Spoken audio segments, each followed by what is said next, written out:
Assalamualaikum warahmatullahi wabarakatuh. Oke teman-teman, pada kesempatan kali ini kita akan belajar bersama terkait materi gaya antar molekul.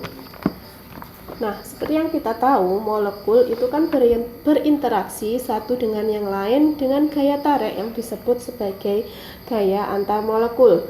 Nah, adanya gaya antar molekul ini itu memungkinkan untuk dapatnya suatu molekul itu dapat dalam fase gas lalu berubah menjadi fase cair dan fase padat.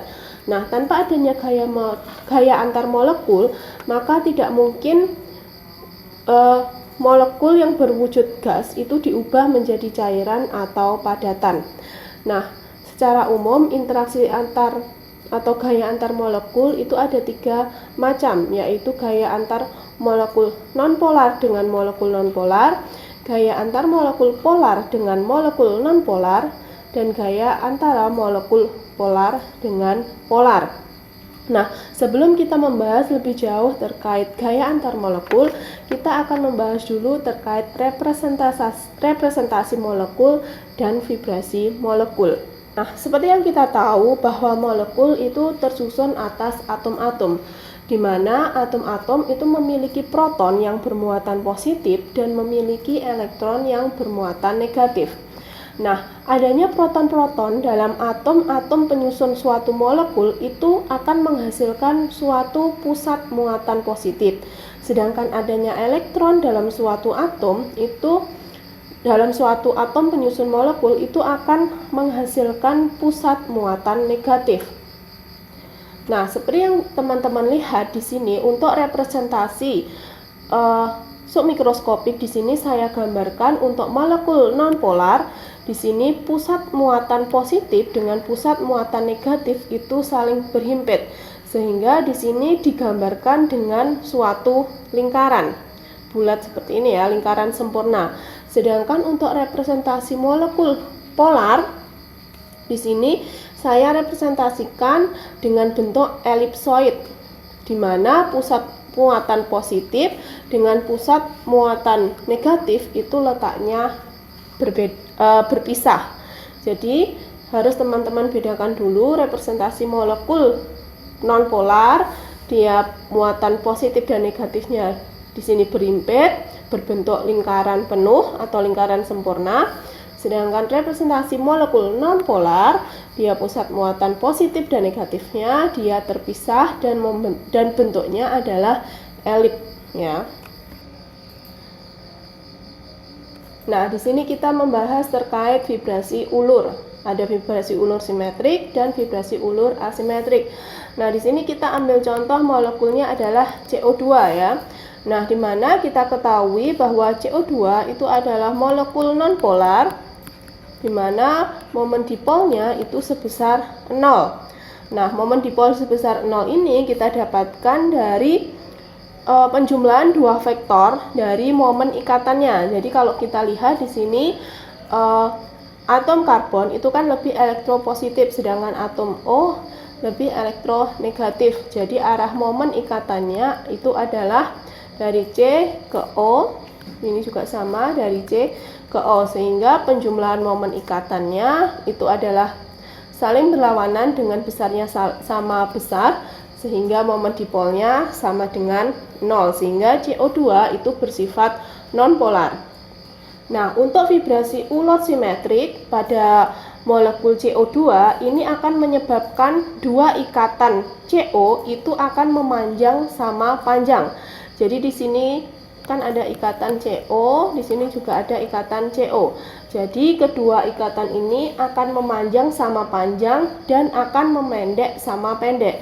Jadi di sini kalau di sebelah kiri ini memanjang, sebelah kanan juga akan memanjang dengan besar yang sama, dan jika yang sebelah kiri di sini akan memendek ikatannya, di sebelah kanan juga akan memendek dengan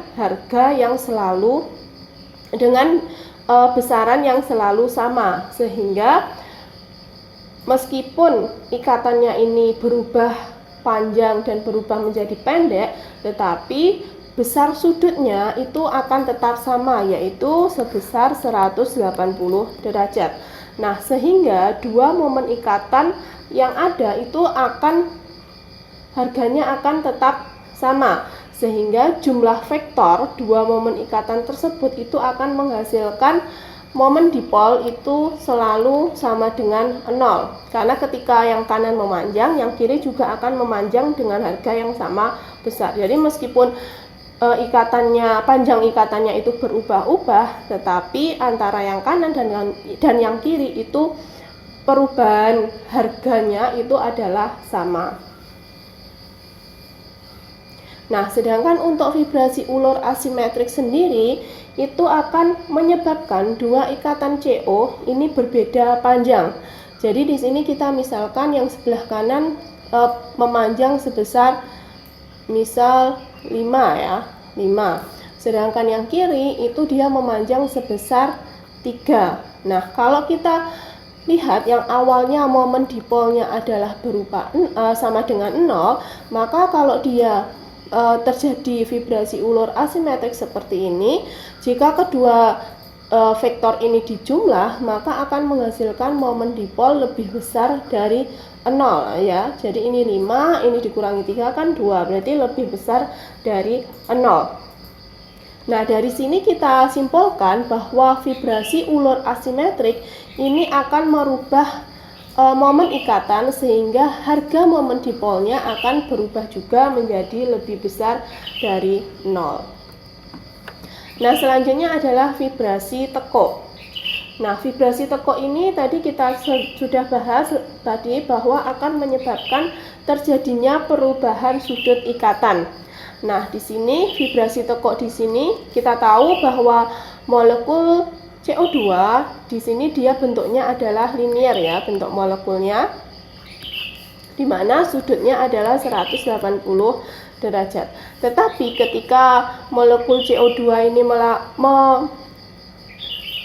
mengalami vibrasi tekuk, maka ikatan CO di sini ya, ikatan CO di sini dan ikatan CO di sini akan naik dan akan turun, sehingga akan menyebabkan perubahan sudut ikatannya. Nah, di sini saya ambil contoh ketika ikatannya dia dalam keadaan seperti ini, ikatannya dia naik. Nah, di sini dapat kita tahu bahwa bentuknya menjadi huruf V. Nah, ketika dia molekul CO2 ini molekulnya berbentuk huruf V, nah dapat kita ketahui bahwa di sini arah momen ikatannya juga akan berubah kan, tidak lagi saling berlawanan dua arah momen ikatannya. Nah, tapi akan saling searah, sehingga akan menghasilkan momen dipol lebih besar dari 0, sehingga dapat dikatakan bahwa vibrasi tekuk ini dapat menyebabkan perubahan besarnya momen dipol. Nah, dari sini dapat kita simpulkan bahwa vibrasi ulur asimetrik dan vibrasi tekuk itu dapat merubah bentuk awan elektron atau rapatan elektron molekul CO2, di mana disertai dengan pemisahan pusat muatan positif dan pusat muatan negatif. Nah, fenomena inilah yang disebut sebagai polarisasi, di mana akan menghasilkan yang namanya molekul dengan dipol sesaat. Jadi yang awalnya dia molekul tanpa dipol atau molekul nonpolar di sini, di mana tadi momen dipolnya adalah sama dengan 0, tapi ketika molekul tersebut dia mengalami vibrasi ulur asimetrik dan vibrasi tekuk, dia akan mengalami yang namanya polarisasi yang menyebabkan pusat muatan positif dan pusat muatan negatifnya dia akan terpisah, yang mana molekul yang dihasilkan ini disebut molekul dengan dipol sesaat. Kenapa disebut sebagai molekul dengan dipol sesaat? Hal ini dikarenakan bahwa pemisahan pusat positif dan pemisahan pusat negatif di sini itu hanya berlangsung secara singkat. Nah, pusat muatan positif dan pusat muatan negatif di sini itu yang terpisah itu akan segera kembali berimpit lagi, tapi kemudian akan terpisah lagi, berimpit lagi, terpisah lagi, dan begitu seterusnya. Sehingga dalam hal ini dapat dikatakan bahwa momen dipol sesaat itu mengalami yang namanya fluktuasi. Nah, perlu diketahui juga bahwa pada molekul dengan dipol sesaat ini, momen dipolnya atau di sini momen dipolnya meskipun dia lebih besar dari 0, tetapi nilainya akan selalu lebih kecil dibandingkan dengan momen dipol permanen dari molekul polar. Nah, selanjutnya kita akan membahas pembentukan dipol induksian atau imbasan. Nah, ketika molekul nonpolar atau molekul tanpa dipol di sini, di mana pusat muatan positif dan pusat muatan negatifnya dia berimpit dengan besarnya momen dipol adalah sama dengan 0, berinteraksi dengan molekul dengan dipol permanen atau dengan molekul dipol sesaat di mana muatan positif dan muatan pusat muatan negatifnya dia terpisah, maka akan mengalami yang namanya induksian atau imbasan. Nah, akibat dari induksian ini akan mengakibatkan pusat muatan positif dan pusat muatan negatif dari molekul nonpolar ini ya akan terpisah muatan positif dan muatan pusat muatan negatifnya, sehingga menyebabkan momen dipolnya itu tidak lagi sama dengan 0 atau momen dipolnya lebih besar dari 0. Nah, pemisahan ini itu menyebabkan molekul memiliki yang namanya momen dipol induksian atau momen dipol imbasan. Sebagaimana dengan molekul dengan dipol sesaat, molekul dengan dipol induksian ini juga mengalami fluktuasi. Jadi dia tidak permanen di sini pemisahan muatan positif dan pusat muatan negatifnya, tetapi mengalami fluktuasi atau perubahan tadi yang hanya terjadi sesaat atau yang hanya terpisah sesaat. Jadi bisa terpisah lalu kembali lagi berimpit, lalu terpisah lagi, berimpit lagi, dan begitu seterusnya. Nah, selanjutnya kita akan membahas jenis-jenis gaya antar molekul. Gaya antar molekul atau gaya van der Waals itu terjadi antara molekul nonpolar dengan molekul nonpolar yang disebut sebagai gaya dipol sesaat, gaya dipol induksian, atau biasa kita kenal sebagai gaya London. Sedangkan gaya antar molekul yang terjadi antara molekul polar dengan molekul nonpolar itu disebut sebagai gaya dipol dan dipol induksian. Ini dipol gaya dipol di sini ini yang permanen ya. Gaya dipol permanen atau gaya dipol dari molekul polar itu tadi dengan dipol induksian dari molekul nonpolar. Lalu yang ketiga itu terjadi antara molekul polar dengan molekul polar, di mana dibagi menjadi dua, yaitu ada yang namanya gaya dipol-dipol dengan yang kedua adalah ikatan hidrogen, nama gaya antar molekulnya. Nah, 4 gaya molekul tersebut itu secara kolektif kan tadi disebut sebagai gaya van der Waals. Namun dalam bidang kimia organik dan biokimia itu seringkali yang dimaksud dengan gaya van der Waals itu adalah gaya London saja. Nah, sekarang kita akan bahas satu persatu terkait jenis gaya antar molekul ini. Yang pertama adalah gaya London. Gaya London atau gaya dipol sesaat, dipol induksian, terjadi antara molekul nonpolar dengan molekul nonpolar, kan ini tadi nonpolar dengan nonpolar. Nah, di sini adalah skema pembentukan gaya London dimulai dari molekul nonpolar ini tadi, di mana momen dipolnya sama dengan 0 dengan pusat muatan positif itu berimpit dengan pusat muatan negatif. Nah, di mana awan elektron dari molekul nonpolar ini mengalami yang namanya polarisasi akibat dari vibrasi asimetrik dan vibrasi tekuk yang sudah kita bahas sebelumnya tadi. Nah, akibat polarisasi ini maka akan terjadi pemisahan pusat muatan positif dengan pusat muatan negatifnya, sehingga terbentuklah yang namanya molekul dengan dipol sesaat dengan momen dipolnya lebih besar dari 0.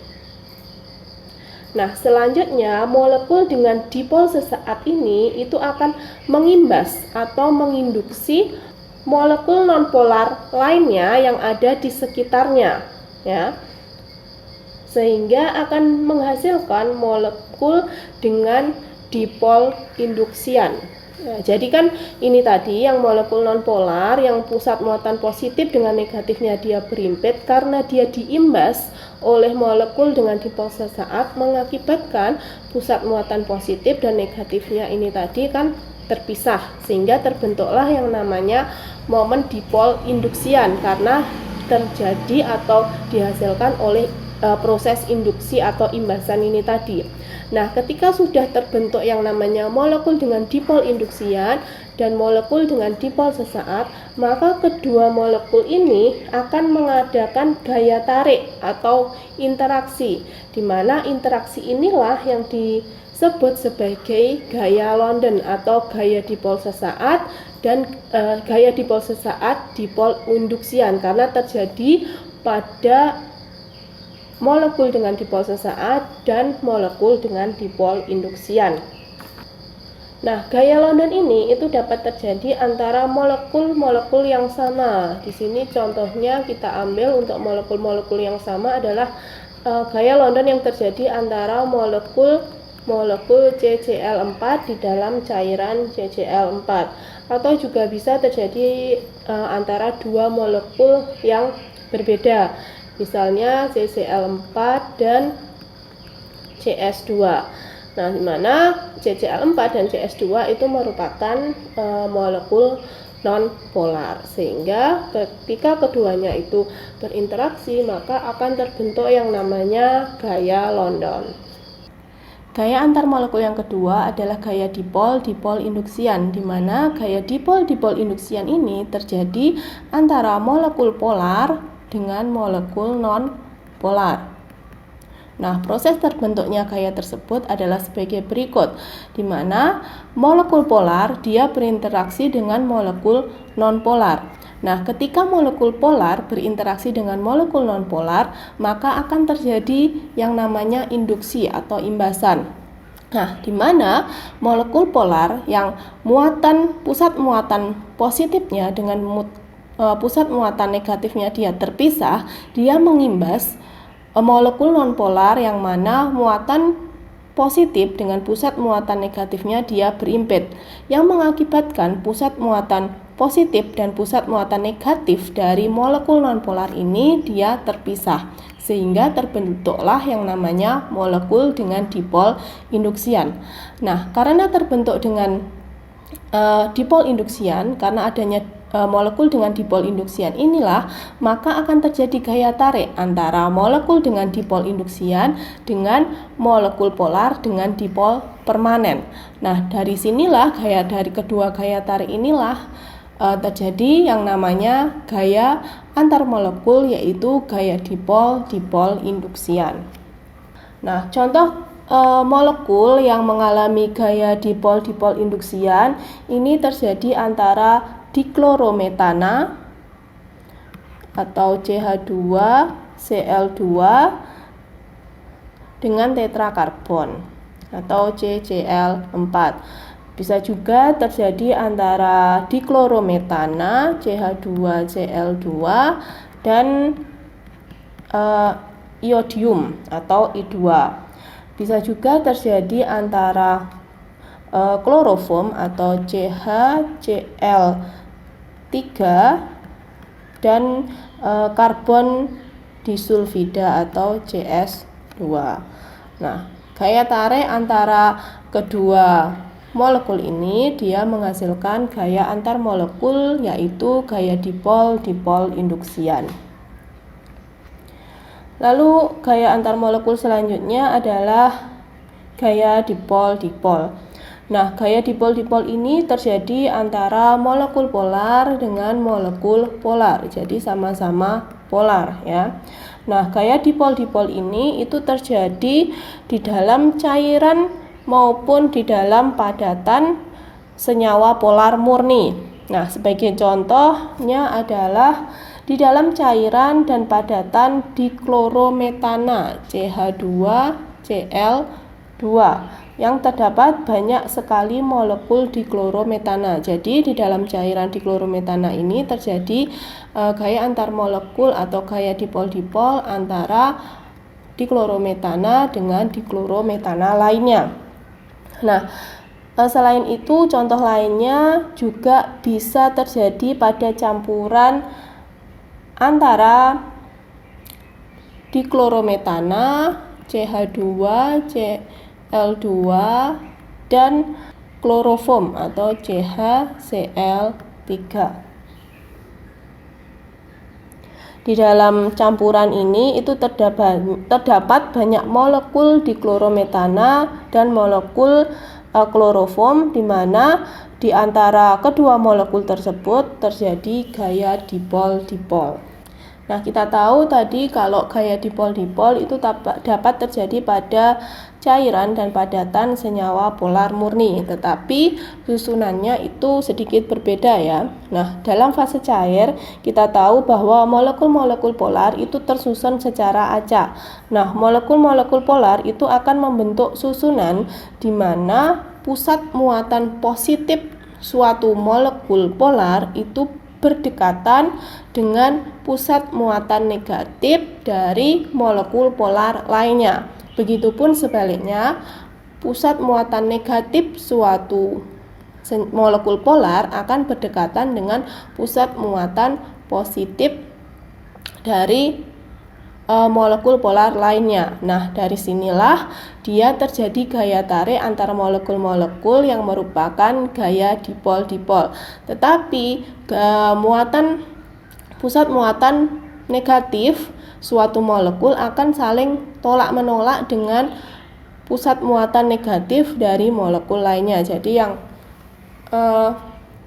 sejenis muatannya akan tolak-menolak, tapi jika dia berbeda jenis muatan akan tarik-menarik, sehingga molekul-molekul polar ini akan memposisikan dirinya seminimal mungkin tolakannya dan sebesar mungkin gaya tariknya.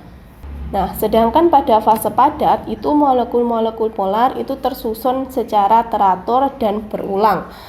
Nah, dari banyak susunan teratur tersebut, di sini dua diantaranya saya berikan seperti ini ya, di mana di susunan yang A itu cenderung diadopsi oleh molekul-molekul polar yang ramping. Jadi di sini bentuknya ramping, di mana dia susunannya dia berselang-seling, positif berdekatan dengan negatif, begitupun sebaliknya.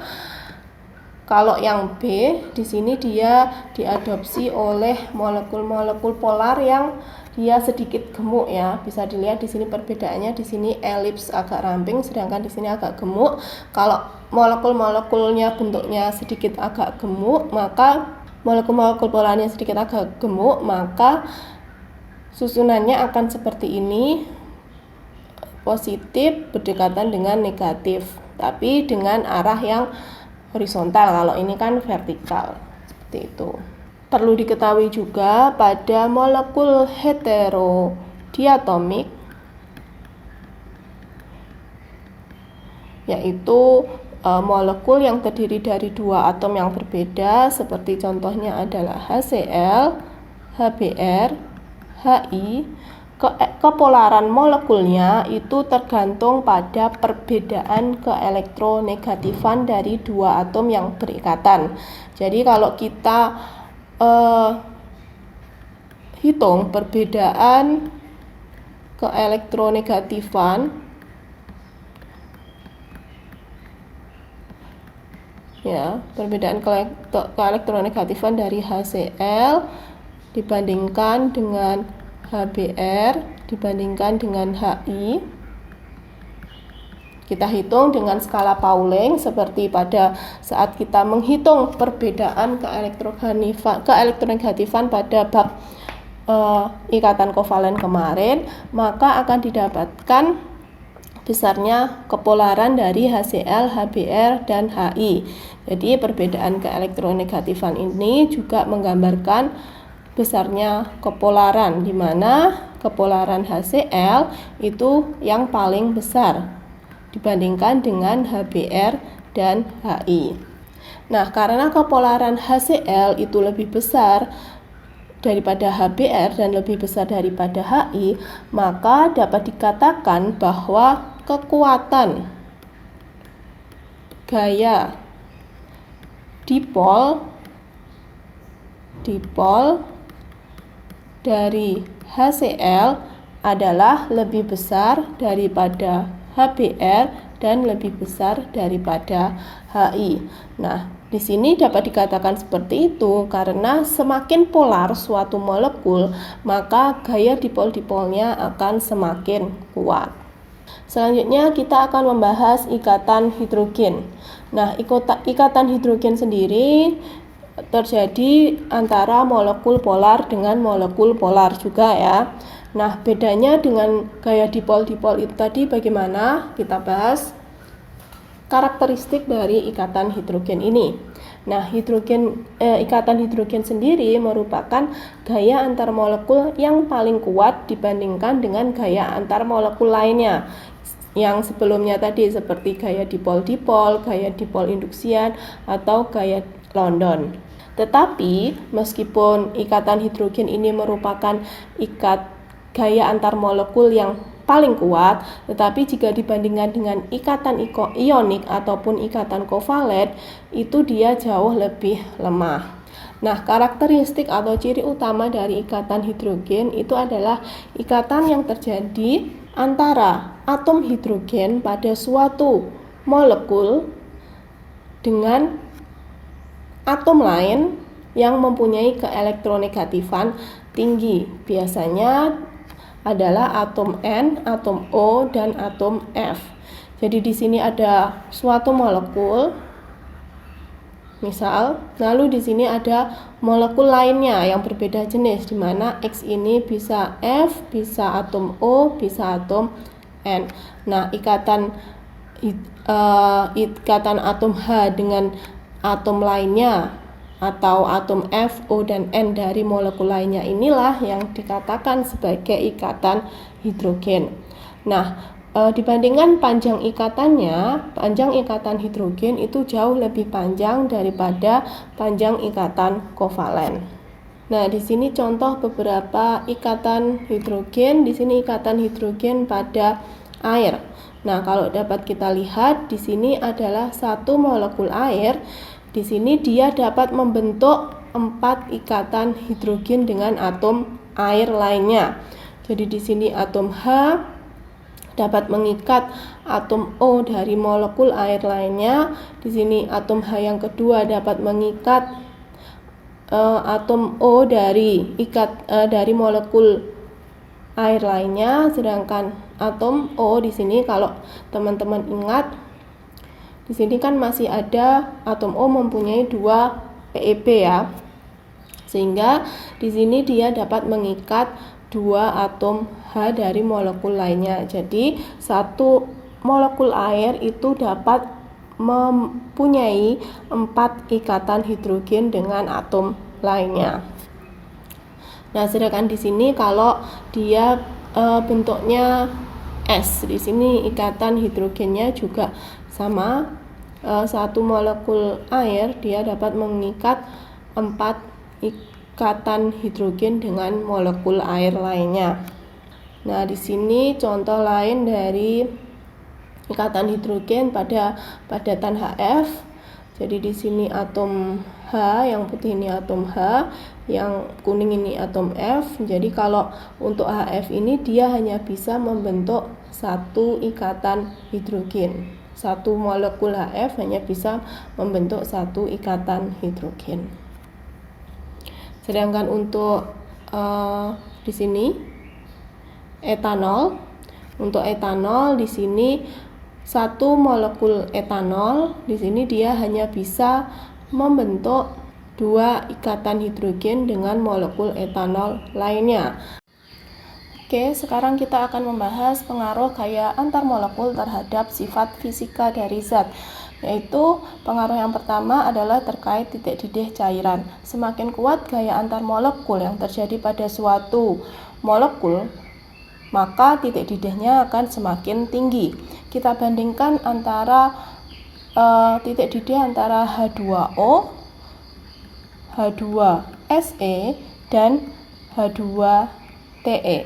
Nah, kalau teman-teman mencari data titik didih dari ketiga molekul ini, maka yang paling tinggi adalah H2O. Kenapa? Karena H2O dapat melakukan gaya antar molekul yang berupa ikatan hidrogen, sedangkan H2SE dan H2TE itu tidak dapat atau tidak terjadi gaya antar molekul yang berupa ikatan hidrogen. Nah, seperti yang kita tahu bahwa ikatan hidrogen itu merupakan gaya antar molekul yang paling kuat. Sehingga apabila H2O, H2SE atau H2TE ini dididihkan, maka yang lebih lama mendidih itu adalah H2O karena ikatan hidrogennya itu sulit untuk putus. Lalu bisa kita bandingkan lagi antara H2O, lalu HF, dan NH3. Nah, kalau kita lihat ketiga molekul ini itu dapat mengadakan gaya antar molekul yang berupa ikatan hidrogen. Tetapi kalau kita lihat untuk H2O itu punya 4 ikatan hidrogen, sedangkan HF dan NH3 itu hanya bisa membentuk 2 ikatan hidrogen antar molekulnya. Sehingga di sini dapat kita katakan bahwa H2O itu memiliki titik didih yang paling tinggi dibandingkan HF dan NH3 karena ada 4 ikatan hidrogen yang harus diputuskan itu tadi.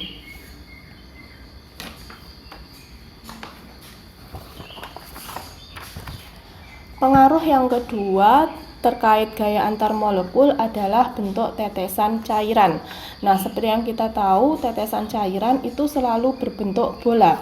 Nah, pada waktu cairan menetes, maka molekul-molekul dalam tetesan itu dapat terbagi menjadi 2 macam, yaitu molekul-molekul pada permukaan cairan yang di sini saya beri tanda A di sini yang dia menempel pada permukaannya ini. Lalu ada molekul-molekul yang tidak pada permukaan cairan atau yang ada di tengah-tengah ini yang B ini ya. Nah, 2 macam molekul tersebut itu memiliki gaya antar molekul yang berbeda seperti yang saya tunjukkan di gambar ini, di mana di molekul B ini dia dianggap mengalami gaya tarik dengan molekul-molekul lain yang arahnya ke segala arah. Sedangkan molekul B itu memiliki gaya tarik dengan molekul-molekul lain yang arahnya ke samping dan ke dalam cairan saja. Nah, molekul-molekul yang terdapat pada permukaan cairan itu akan tertarik dengan kuat ke dalam cairan sehingga jumlah molekul yang terdapat pada cairan itu menjadi minimal. Nah, hal inilah yang mengakibatkan luas permukaan tetesan menjadi minimal sehingga luas permukaan yang minimal ini terjadi bila permukaan tetesan cairan itu merupakan permukaan bola atau dia tetesan cairannya berbentuk bola, sehingga dari sinilah dapat kita katakan bahwa bentuk tetesan suatu cairan itu mengadopsi bentuk bola. Lalu pengaruh yang ketiga adalah terkait bentuk permukaan cairan. Mungkin teman-teman sudah familiar bahwa permukaan cairan yang terdapat dalam pipa kapiler yang bahan utamanya adalah SiO2 bisa berbentuk cekung atau cembung. Nah, di pipa kapiler itu air di sini ya, dia permukaannya adalah cekung atau membentuk meniskus cekung, sedangkan raksa permukaannya adalah cembung atau biasa kita sebut meniskus cembung. Nah, mengapa demikian? Nah, fenomena ini dapat kita jelaskan berdasarkan gaya antar molekul yang terjadi. Nah, molekul-molekul air yang menempel pada pipa kapiler melalui atom hidrogennya itu dapat membentuk ikatan hidrogen antar molekul dengan atom-atom oksigen dari SiO2. Nah, seperti ini. Di sini atom hidrogen membentuk ikatan hidrogen dengan atom O dari SiO2. Nah, gaya tarik yang terjadi inilah yang disebut sebagai adesi karena terjadi antara molekul-molekul yang berbeda. Nah, di samping itu, molekul-molekul tersebut juga mengadakan ikatan hidrogen antar molekul dengan molekul-molekul air yang menempel pada dinding kapiler. Jadi di sini satu molekul air mengadakan gaya antar molekul dengan molekul air lainnya. Nah, gaya tarik antara molekul-molekul air tersebutlah yang disebut sebagai kohesi karena terjadi antara molekul-molekul yang sama. Nah, karena adesi lebih kuat dibandingkan kohesi, maka permukaan air pada pipa kapiler itu menjadi cekung.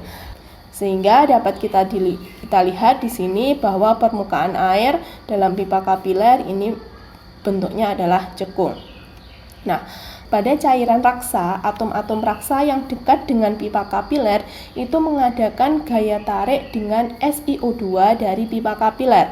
Nah, gaya tarik ini disebutnya sebagai adesi. Di samping itu, atom-atom raksa tersebut juga mengadakan gaya London dengan atom-atom raksa yang tidak menempel pada dinding kapiler. Gaya tarik inilah yang disebut sebagai kohesi karena terjadi pada molekul-molekul yang sejenis. Nah, karena adesi lebih lemah dibandingkan dengan kohesi, maka dapat kita lihat bahwa permukaan raksa pada pipa kapiler itu berbentuk cembung. Mungkin itu saja yang dapat saya sampaikan terkait materi gaya antar molekul. Semoga bermanfaat. Wassalamualaikum warahmatullahi wabarakatuh.